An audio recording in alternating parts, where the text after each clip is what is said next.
Senja belum menapaki peraduannya. Ayat-ayat suci dilantunkan dengan rasa gembira dan penuh sukacita.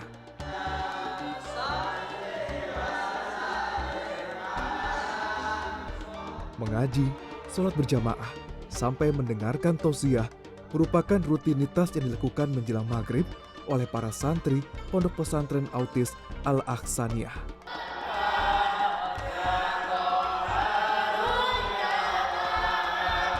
Ya, para santri di pondok pesantren ini berbeda dengan santri di pondok pesantren lainnya. Pesantren Autis Al-Ahsaniyah dihuni oleh anak-anak berkebutuhan khusus, seperti autisme, slow learner atau lambat belajar, speech delay, cerebral palsy atau lumpuh otak, hingga Down syndrome. Di pesantren ini diterapkan metode terapi Islami agar anak-anak berkebutuhan khusus ini tumbuh dan mandiri serta dibekali ilmu agama yang mumpuni. Pondok pesantren yang berlokasi di Kabupaten Kudus, Jawa Tengah ini berdiri pada tanggal 14 Juni 2007. Didasari ketulusan dan empati melihat nasib anak-anak berkebutuhan khusus, sang pendiri, Muhammad Faik Akhtoni Rahman, bahkan rela menjual mobil pribadinya pada awal pendirian pondok. Sebenarnya gini Pak, memang yang saya lihat di lapangan, dulu itu saya mau mendirikan pesantren yang notabene seperti Pondok Modern Gontor. Karena kami juga alumni dari Pondok Modern, ya Pak ya. Nah, setelah melihat di lapangan, banyaknya anak-anak berkebutuhan khusus, apalagi yang yatim piatu duafa itu terlantar, dan itu banyak dimanfaatkan oknum-oknum tertentu. Usahanya tidak sia-sia. Hampir 10 tahun sejak didirikan, kini ada lebih dari 80 santri spesial dari berbagai daerah dengan rentang usia antara 5 hingga 24 tahun. Bersama-sama mereka belajar untuk menjadi mandiri dengan pengawasan langsung oleh Faik, dibantu oleh 70 tenaga pengajar. Metode pengajaran dilakukan secara berkelompok. Namun saat masa observasi, satu santri terkadang bisa didampingi 1 hingga 2 guru pendamping. Faik Akhtoni bertekad akan terus mengembangkan pesantren istimewa ini agar dapat menampung mereka yang istimewa. Dan memang PR kami Pak, ini ke depan saya harus membuat lapangan pekerjaan buat anak-anak. Sebab banyak orang tua yang kebingungan ketika anak menjelang dewasa, mau dibawa kemana mereka. Dan anak-anak seperti ini Pak tidak bisa dikumpulkan dengan anak-anak normal. Nah, bahkan terjadi pelecehan, penghinaan, dan dicaci maki atau dipermainkan. Untuk mendukung kegiatan belajar mengajar, pesantren Autis Al-Ahsaniyah terus berbenah melengkapi diri dengan berbagai fasilitas yang memadai. Bagi orang tua yang ingin menitipkan anak-anaknya di pesantren ini, dibebankan biaya pendidikan yang relatif terjangkau. Bahkan untuk mereka yang yatim piatu dan golongan kurang mampu tetap diterima dengan baik, bahkan dibebaskan dari seluruh biaya pendidikan dengan diterapkannya metode subsidi silang. Tak hanya mengandalkan pemasukan dari sumbangan pendidikan para santri, dengan cara yang kreatif, Faik selaku pemimpin pondok berusaha mendapatkan pendanaan dari sumber yang halal dan dapat dipertanggungjawabkan. Pak, ini dalam mengelola sebuah lembaga pendidikan, yayasan tentunya ini butuh dana ini. Ya. Sirkulasi dana dan operasionalnya bagaimana ini mengelolanya Pak? Ini sebenarnya banyak dana-dana pribadi Pak. Terus lagi kita tidak bersandar pada donatur ya. Nah ini kita punya wirausaha sendiri yaitu kolam renang. Dan juga kita punya usaha peternakan Pak, terutama burung dan unggas ini Pak ya. Ini banyak Pak, alhamdulillah ini perkembangan peternakan ini juga bagus. Jadi kita bisa untuk pembackupan dari pembangunan, kalau untuk makan dari hasil kolam renang itu sendiri Pak. Lugas, penuh percaya diri, namun tetap simpatik. Inilah Irawati, salah satu pengajar dan terapis di sekolah dasar luar biasa pondok pesantren ini. Meski baru bergabung sejak bulan November 2016 lalu, wanita lulusan pendidikan bahasa Inggris dari Universitas Muria Kudus ini begitu telaten dan sabar dalam setiap kegiatan belajar mengajar di kelas bersama. Kelas bersama merupakan salah satu kegiatan belajar bersama yang diisi antara 8 sampai 10 siswa berkebutuhan khusus. Kelas ini sengaja didesain dengan bentuk ruangan yang tidak besar dan tanpa hiasan agar siswa dapat berkonsentrasi menangkap pelajaran. Selain itu, dalam satu kelas terdapat 2 guru, yakni guru mata pelajaran dan guru pendamping, yang dengan seksama turut membantu dalam proses belajar mengajar. Berkesannya itu kalau anak-anak itu nyaman belajar sama saya. Itu kalau di kelas itu bersuara, terus kalau diajak belajar itu semuanya mendengarkan saya, memperhatikan saya. Terus kalau misalnya saya tanya, mereka bisa menjawab. Terus dengan antusiasnya angkat tangan seperti itu.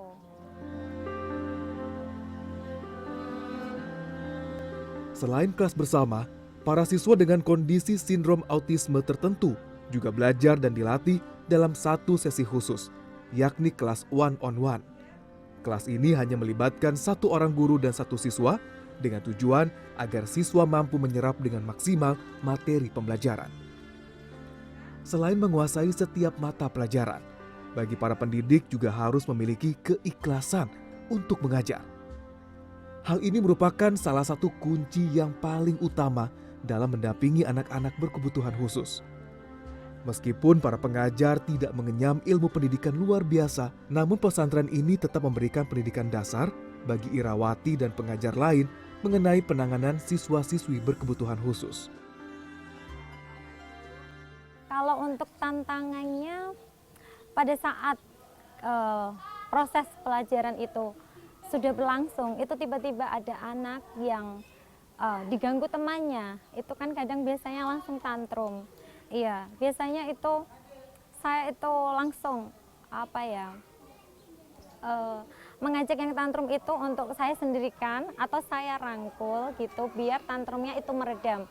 Itu kan beda-beda ya Pak penanganannya. Setiap anak itu emosinya, tantrumnya, cara penanganannya itu beda-beda, tidak bisa sama gitu.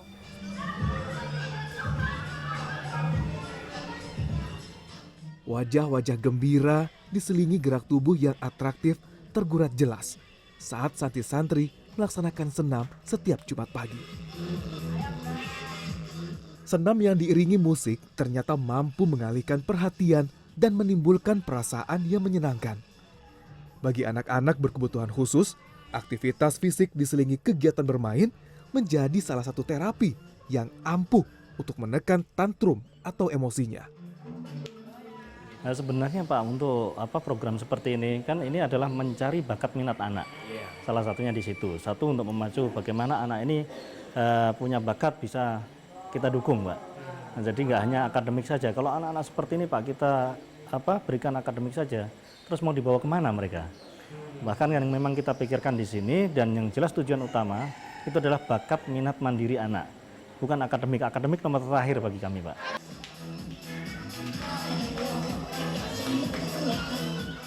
Perlu kesabaran dan ketekunan saat harus mengarahkan santri-santri yang datang dari beragam tingkatan.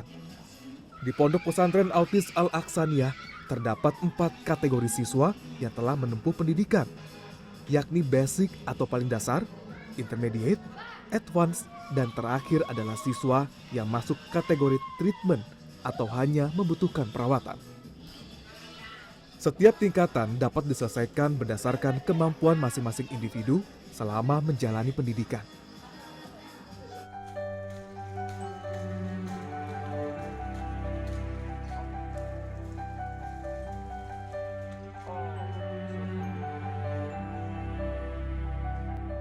Di sela-sela kegiatan belajar, asupan nutrisi dan gizi mutlak menjadi perhatian.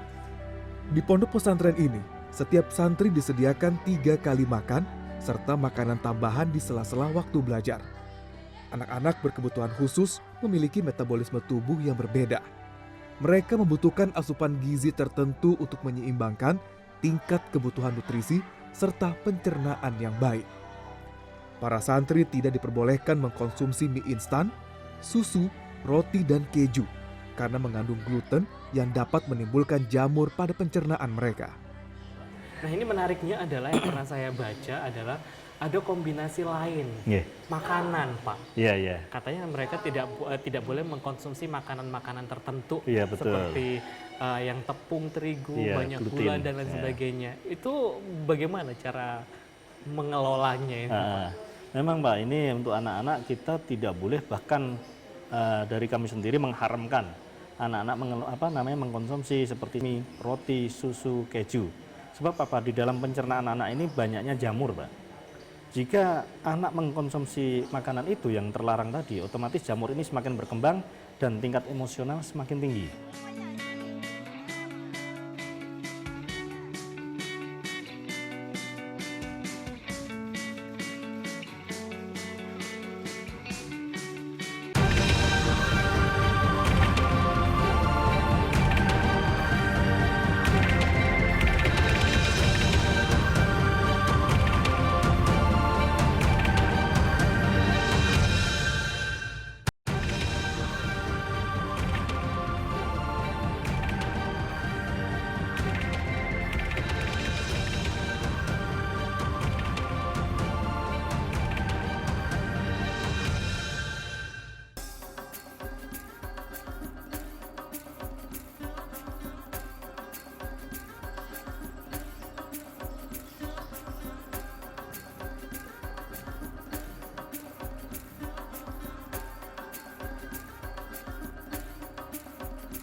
Aisyah Ayuning Tias. Gadis kelahiran Semarang 20 Agustus 2007 ini tak ingin melepaskan pelukan sang ibunda. Setiap minggu, Mufarokah menjemput Aisyah untuk kembali ke rumah. Bungsu dari 2 bersaudara yang menyandang autis tipe hiperaktif dan kelambanan berbicara ini seolah tak ingin kehilangan saat kebersamaan dengan orang tua dan keluarga. Inilah momen yang paling ditunggu gadis penyuka musik ini. Bagi sang bunda, menitipkan Aisyah di pondok pesantren autis Al-Aqsaniyah adalah hal yang tepat. Selain jarak yang tidak terlampau jauh dari tempat tinggalnya, pesantren bagi anak berkebutuhan khusus yang diklaim satu-satunya di Indonesia ini dianggap memiliki kurikulum dan sistem terapi yang baik bagi tumbuh kembang putrinya. Pertimbangannya sini Nyun Sewu ya, karena kita Muslim ya, kita cari yang nuansa Islami aja, nuansa sejak kecil dia biar dididik secara agama. Anak adalah amanah dari Tuhan, bagaimanapun kondisinya. Tak terkecuali bagi ibunda Aisyah, Mufarokah. Di matanya, Aisyah adalah anugerah yang paling bernilai dan memberi hikmah, yakni kesabaran dalam menerima amanah dari Yang Kuasa. Oh, saya ini amanah ini saya. Ini kalau kami anak paling apa ya? Paling bersyukur lah saya malahan punya anak kayak Ais, karena saya belajar sabar dari Ais, belajar kayak Ais ya. Belajar semuanya nih Mas, saya pengen nangis nanti. Jangan saya nangis nanti.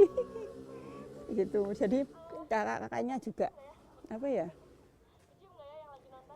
Dia bisa kuat semua. Di pesantren ini, setiap anak dimonitor perkembangan akademik dan emosinya. Berbeda dengan anak lain, anak-anak berkebutuhan khusus memerlukan waktu untuk dapat beradaptasi dalam segala hal. Ibadur Rahman Khalilullah, atau biasa dipanggil Rahman, merupakan salah satu alumni pesantren ini sejak tahun 2013. Pria berusia 30 tahun ini merupakan salah satu alumni yang dianggap berhasil dalam menempuh pendidikan di sini. Pria yang sedang menempuh pendidikan sarjana serata 2 jurusan pendidikan agama Islam ini kini aktif mengikuti berbagai kegiatan organisasi keislaman. Anak kedua dari 4 bersaudara ini menyandang sindrom Asperger. Sindrom ini menyebabkan Rahman memiliki keterbatasan komunikasi interaksi sosial, kesulitan mempertahankan hubungan, keterbatasan minat dan pengulangan yang menyulitkan. Namun dengan kesabaran dan keistimewaan yang dimilikinya, Rahman mampu mengatasi kekurangannya. Kini pria yang duduk di semester 4 tingkat serata 2 Universitas Islam Sultan Agung Semarang secara bertahap mampu menunjukkan perkembangan yang baik. Tentu di benaknya, kenangan saat nyantri di Pondok Al-Aqsaniyah memberi kesan tersendiri. Tak jarang pula dirinya selalu datang meski sekedar untuk bersilaturahmi dengan mantan guru dan pengajarnya dulu. Yang menarik, saya ya Idul Adha, jalan sehat, ya, atau ke kolam renang.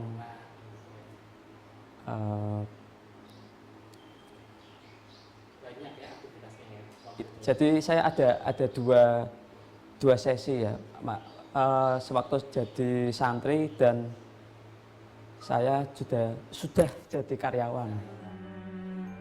Selama 10 tahun sejak pesantren Autis Al-Aqsaniyah berdiri, Faik terus mengembangkan lembaganya agar dapat menampung anak-anak berkebutuhan khusus yang perlu mendapat perhatian dan kasih sayang.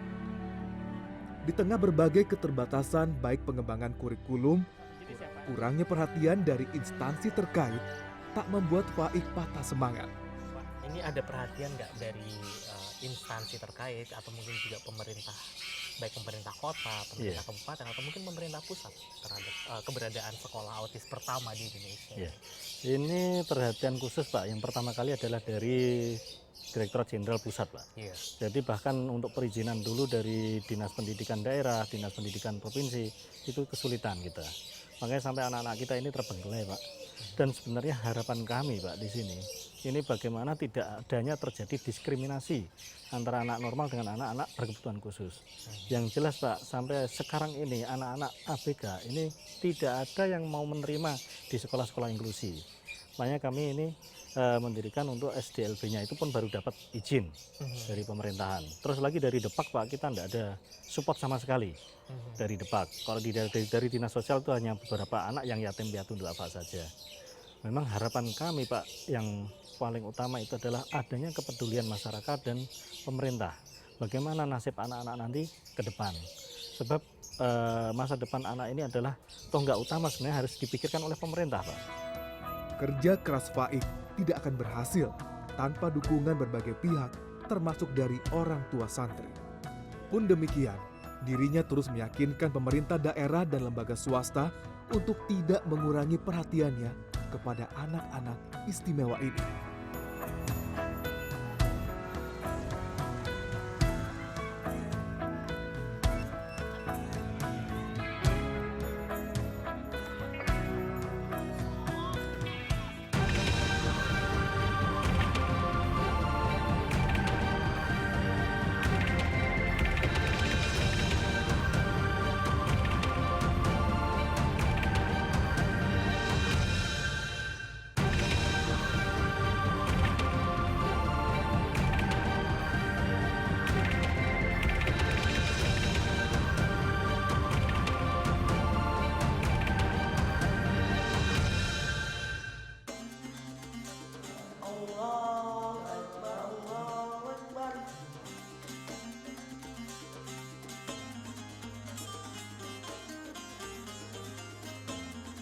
Muhammad Faik At-Toni dikenal sebagai pribadi yang tegas, cerdas, dan memiliki jiwa pendidik. Di balik sosok keras dan disiplinnya, Faik At-Toni juga dikenal sebagai pemimpin yang mengedepankan kasih sayang dalam menghadapi anak-anak berkebutuhan khusus. Meski tidak terlibat langsung dan sesekali menjadi pembimbing santri, dirinya sangat dikagumi di mata para santri dan pengajar di lingkungan Pondok Al-Aqsaniyah. Pak Faik orangnya baik, ramah, tidak membeda-bedakan kalau menurut saya. Iya, sama karyawan stafnya juga tidak dibeda-bedakan, semuanya sama gitu. Iya.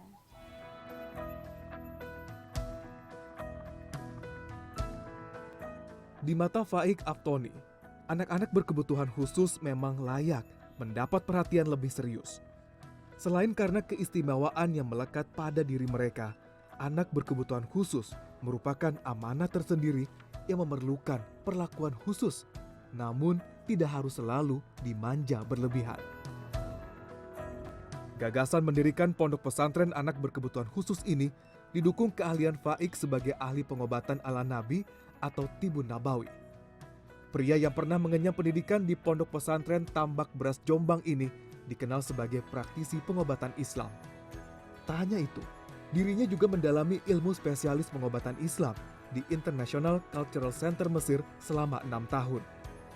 Faik kemudian mendalami homeopati, yakni ilmu tentang obat-obat herbal di The Faculty of Homeopathy Malaysia dan lulus dengan predikat cum laude dengan merengkuh gelar Master Akupuntur pada tahun 2006.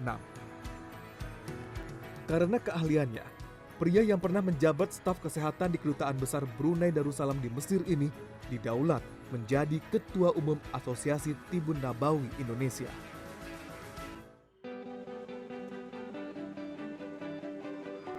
Bermain air adalah salah satu kegiatan yang paling ditunggu anak-anak penderita autisme yang diasuh pesantren Al-Aqsaniyah. Kegiatan berenang sambil melatih koordinasi otot dan gerak tubuh ini adalah salah satu terapi andalan. Di kolam inilah pengasuh pondok menyebutnya sebagai terapi hack zone. Terapi ini menggabungkan antara terapi dasar, olahraga, dan bermain di dalam sebuah kolam khusus yang sudah melalui 7 kali penyaringan. Hal ini merupakan langkah pondok pesantren agar anak-anak penderita autisme yang mendapat terapi berenang tidak menelan bahan kimia kolam berlebihan yang justru berdampak buruk terhadap kesehatannya kelak.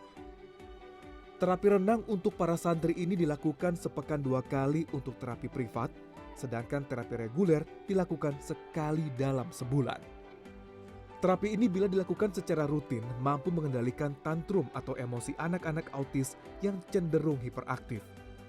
Seperti diketahui, berenang adalah olahraga yang memadukan olah fisik seluruh tubuh dan rekreasi.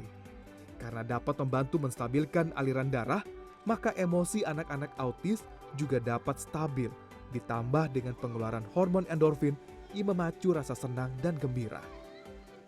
Yang jelas berkaitan dengan terapi karena ini renang, nah itu meminimalkan pertama adalah sosialisasi anak. Karena renangnya ini secara bersama-sama. Nah itu untuk mereka bisa berbaur dengan teman-temannya, menimbulkan rasa ceria. Nah, rasa ceria ini bisa didapat ketika mereka bermain. Nah, satu-satunya olahraga yang mana seluruh anggota tubuh itu bergerak itu hanya renang. Nah, ini juga akan menimbulkan manfaat kesehatan itu sendiri. Melalui terapi berenang, santri berkebutuhan khusus juga dilatih bersosialisasi dengan teman sebayanya dan diharapkan mampu memiliki kepekaan sosial, interaksi, dan kerjasama. Meski terlahir spesial, anak-anak berkebutuhan khusus ini sejatinya ingin diperlakukan sama. Dengan penanganan yang tepat dan terarah, ternyata mereka juga mampu menunjukkan kemampuan yang istimewa.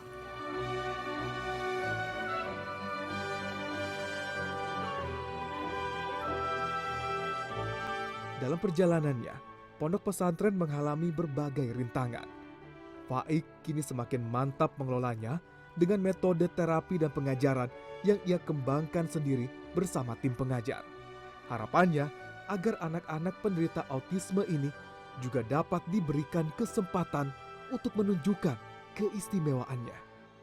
Dan yang jelas Pak, pesantren Aqsaniyah ini ada beberapa anak yang kita ambil di jalanan Pak. Karena anak itu terlantar dimanfaatkan untuk mengemis.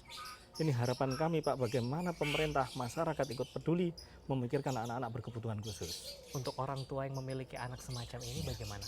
Untuk orang tua yang memiliki anak di pesantren ini Pak, memang itu tidak semua orang tua ikut peduli. Bahkan ikut untuk mensupport untuk pembangunan tidak ada. Hanya beberapa orang saja Pak yang di sini. Nah, yang paling banyak Pak, orang tua itu hanya banyak tuntutan. Padahal harapan kami Pak, bagaimana anak ini bisa berubah dengan baik, kita sama-sama mengemban amanah Allah. Sebab orang tua diberi amanah anak seperti ini dan kami diserai oleh anak seperti ini, bagaimana kita bisa membuat anak itu bisa seperti kita ini Pak. Harapan kami seperti itu, bagaimana anak-anak bisa hidup sebagaimana kita.